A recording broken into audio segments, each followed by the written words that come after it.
Hey, wine lovers. This is Eric from Patterson Cellars again. This week, I thought I'd take you on a very quick virtual tour of our estate vineyard here in Walla Walla.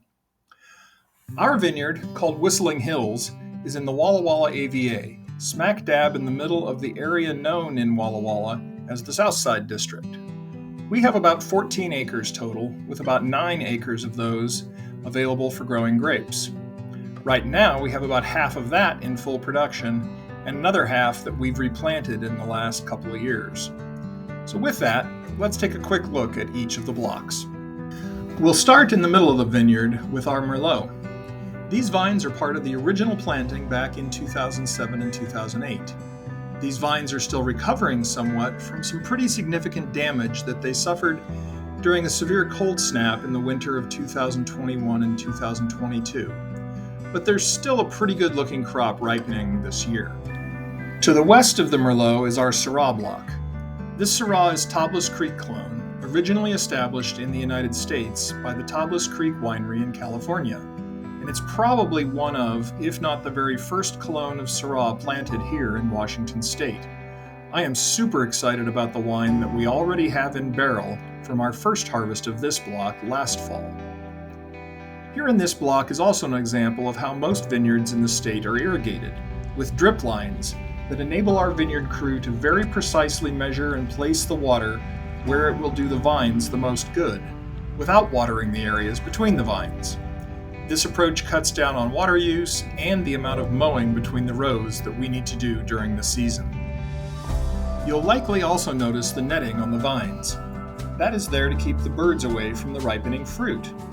Unfortunately, the grapes are ripe enough for the birds well before they are as ripe as we want them to be for making wine. Next, we'll move to the northeast corner of the vineyard, where our Viognier is grown.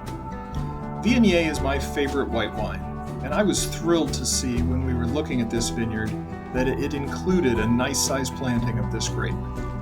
We released our very first estate wine from this Viognier block last spring, and as you can see, this year the grapes are already starting to get that golden color that makes for delicious Viognier. Moving to the southeast corner of the vineyard, we will find our Roussanne. Roussanne is a big part of our popular Mélange Blanc white wine blend, and for the first time this fall, we will be releasing a 100% Roussanne wine from this block on our estate vineyard. Like the Viognier, this fruit is just starting to get the characteristic golden color we like to see before we pick. As I mentioned at the beginning, we also have replanted a number of blocks in the vineyard. We have baby vines of Cabernet Sauvignon, Zinfandel, Petit Syrah, Grenache, and Mourvedre. Most of these have been planted and will be trained in a method commonly used, where the vines are horizontally tied to the wires. We decided to try something different, however, for the Grenache and the Mourvedre that we put in this spring. Those varieties will be trained more as individual bushes, each on its own post. Regardless of training style, these baby plants will start to produce commercially viable fruit in their third year, so stay tuned. That's it for now. Please ask any questions you have down below in the comments, and we'll do our best to answer them in future videos. As always, thanks for your support, and we hope to see you soon.